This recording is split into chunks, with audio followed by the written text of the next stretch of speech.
Hello दोस्तों, king of nursing में आपका स्वागत है। आज का हमारा नया टॉपिक है juvenile diabetes mellitus. Juvenile diabetes mellitus होता क्या है?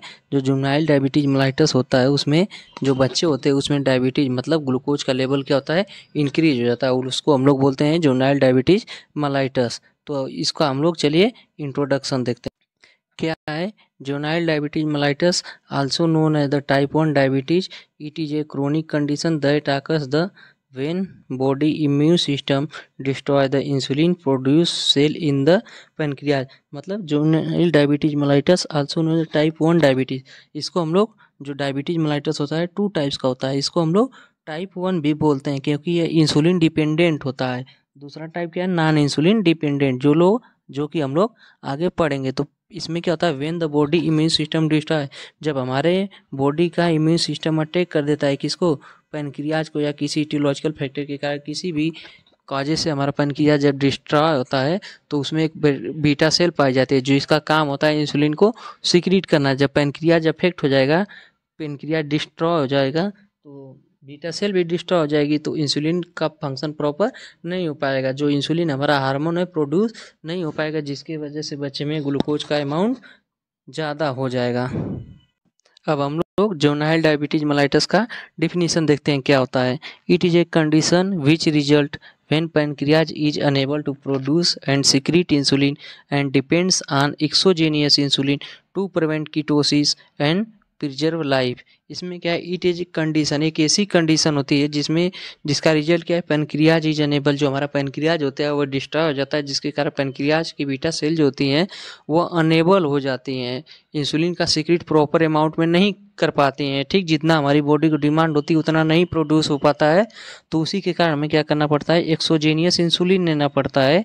ठीक, क्योंकि कीटोसिस से प्रिवेंशन के लिए और प्रिजर्व ऑफ लाइफ, अपने लाइफ को सेव करने के लिए हमें क्या करना पड़ता है, इंसुलिन बाहर से एक्सोजेनियस इंसुलिन लेना पड़ता है। अब हम लोग जुवेनाइल डायबिटीज मेलाइटस का क्लासिफिकेशन देखेंगे। कितने टाइप का होता है? पहला टाइप ए, टाइप 2, मतलब 2 टाइप का होता है। पहला क्या है, diabetes mellitus or insulin dependence. इसके नाम से ही क्लियर हो रहा है, diabetes mellitus or insulin dependent, मतलब इसमें जो पेशेंट रहेगा, जो बच्चा रहेगा वह इंसुलिन पे डिपेंडेंट रहेगा, वो उसको इंसुलिन देना ही पड़ेगा बाहर से। ठीक, और दूसरा क्या है, diabetes mellitus or non insulin diabetes mellitus. इसमें क्या होता है, नॉन इंसुलिन, मतलब इसमें हम प्रिवेंशन करके, एक्सरसाइज करके, टैबलेट खा के हम लोग क्या कर सकते हैं, इंसुलिन को, डायबिटीज को कंट्रोल कर सकते हैं। ठीक, तो टाइप 1 हम लोग देखते हैं, due to beta cell destruction usually leading to absolute insulin deficiency. मतलब इसमें क्या होता है, जो हमारी पैनक्रियाज की बीटा सेल होती है वह पूरी तरीके से डिस्ट्रॉय हो जाती है, उसका डिस्ट्रक्शन हो जाता है, मतलब जितना भी बीटा सेल होती है वो पूरी तरीके से डिस्ट्रॉय हो जाएगी, जिसकी वजह से उसका काम होता है इंसुलिन को सिक्रीट करना, तो वह प्रॉपर तरीके से इंसुलिन को सिक्रीट नहीं कर पाएगी। अब्सोल्यूट मतलब पूरी तरीके से डिफिशियंसी होती है किसकी, इंसुलिन की। It can be immune mediated or idiopathic, या इम्यून सिस्टम में कोई अबनॉर्मेलिटी आती है उसके कारण भी हो सकता है, और इडियोपैथिक कोई अननोन काजेज हो गया या कोई ट्रामा हो गया जिसके कारण हमारा पैनक्रियाज डिस्ट्रॉय हो गया, जिसके कारण बीटा सेल भी डिस्ट्रक्शन होने लगी। ठीक, अब हम लोग देखेंगे अगला टाइप 2, मतलब नॉन इंसुलिन डायबिटीज मेलाइटस। इसके नाम से भी क्लियर हो रहा है, नॉन इंसुलिन मतलब जो पेशेंट इंसुलिन पे डिपेंड नहीं है। तो यह एक क्रोनिक कंडीशन होती है that affect the body produce blood sugar. ठीक, ये क्रोनिक कंडीशन होती है जो अफेक्ट करती है, जो हमारी बॉडी क्या करती है, ब्लड शुगर लेवल को प्रोड्यूस करती है, प्रोसेस करती है, उसी को क्या करता है, हम लोग टाइप 2 बोलते हैं। मतलब इसमें पेशेंट को एक्सोजेनियस मतलब बाहर से इंसुलिन लेने की रिक्वायरमेंट नहीं होती, पेशेंट अपना डाइट को मेंटेन करके, एक्सरसाइज करके, कुछ फार्माकोलॉजिकल ड्रग लेके अपने टाइप 2 डायबिटीज मेलाइटिस को कंट्रोल कर सकता है। अब हम इसका ईटियोलॉजी देखेंगे कि किसके किसके कारण से डायबिटीज जुवेनाइल हो सकता है, जुवेनाइल डायबिटीज मेलाइटस हो सकता है। ठीक, ईटिंग अनहेल्थी फूड, मतलब जो चिल्ड्रेन रहेगा, जो पर्सन रहेगा, जो पेशेंट रहेगा, अनहेल्थी फूड खाएगा उसके कारण भी हो सकता है। बहुत ज़्यादा स्ट्रेस लेता है तब भी हो सकता है। ओबिसिटी है, मतलब कोई पर्सन अगर ओबीज है, जिसे फैट का डिपोजिशन ज़्यादा होता है, फैट में क्या होता है, ग्लूकोज लेवल ज़्यादा पाया जाता है, उसके कारण भी हो सकता है। ऑटो इम्यून डिजीज, कोई ऑटो इम्यून डिजीज है जिससे हो सकता है juvenile diabetes mellitus. Sign symptom इसका क्या होगा, तो हम लोग साइन सिम्टम देखते हैं जुवेनाइल डायबिटीज मेलाइटस का। पॉलीयूरिया हो जाएगा। पॉलीयूरिया मतलब यूरिन की फ्रीक्वेंसी बढ़ जाएगी, क्योंकि पेशेंट में क्या होगा, प्यास ज़्यादा लगेगी। जो थ्रस्ट एक सिस्टम पाया जाता है हमारे बॉडी में, वह क्या होगा, एक्टिव हो जाएगा। पॉलीडिप्सिया मतलब प्यास ज़्यादा लगेगी, ठीक, क्योंकि थ्रस्ट वाला सिस्टम एक्टिवेट हो गया है, ठीक, एक्टिव हो गया है। पॉलीफेजिया, पॉलीफेजिया मतलब पेशेंट को भूख बहुत ज़्यादा लगेगी, बार बार खाना खाएगा।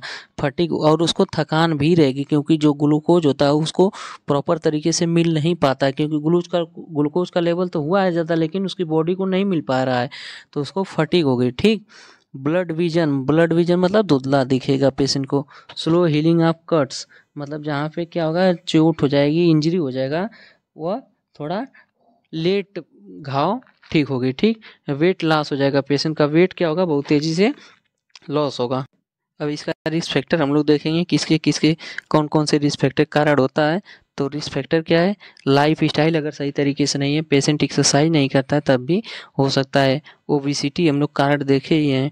एज, अगर एज पे भी डिपेंड करता है, जैसे जुवेनाइल वाला क्या होता है, मोस्टली बच्चों में होता है, और जो पर्सन ओबीज होते हैं या एज जिसकी ज़्यादा 40 ईयर से ज़्यादा होती है, उनको ज़्यादा देखने को मिलता है।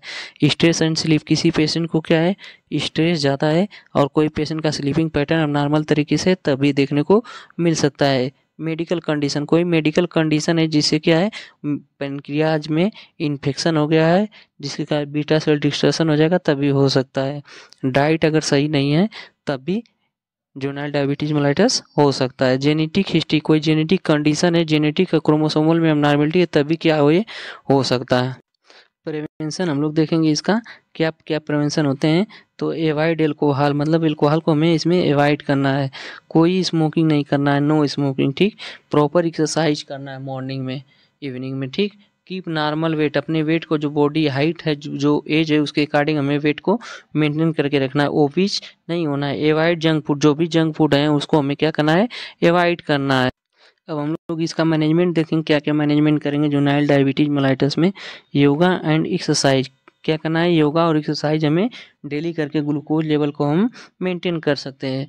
ब्लड ग्लूकोज मॉनिटरिंग, हमें डेली क्या करना है, चेक करते रहना है, ब्लड में ग्लूकोज लेवल को मेंटेन करते रहना है। बैलेंस न्यूट्रिशन फूड, जो भी डाइट लेना है, बैलेंस डाइट लेना है, मतलब मेंटेनेंस डाइट लेना है। मेडिकेशन, जो भी उससे रिलेटेड मेडिकेशन, जो भी डॉक्टर ने प्रिस्क्राइब किया, उस मेडिकेशन को हमें लेना है। लाइफ स्टाइल, अपने लाइफ स्टाइल को क्या करना है, मॉडिफाई करना है, मतलब वही हमें डाइट सुधारना है, एक्सरसाइज करना है, योगा करना है, ये हमें प्रॉपर करते रहना है। थैंक यू दोस्तों, आज का टॉपिक आप लोगों को पसंद आया तो मेरे चैनल को लाइक करिए, सब्सक्राइब करिए, शेयर करिए। कुछ भी डाउट हो तो कमेंट बॉक्स में कमेंट करिए।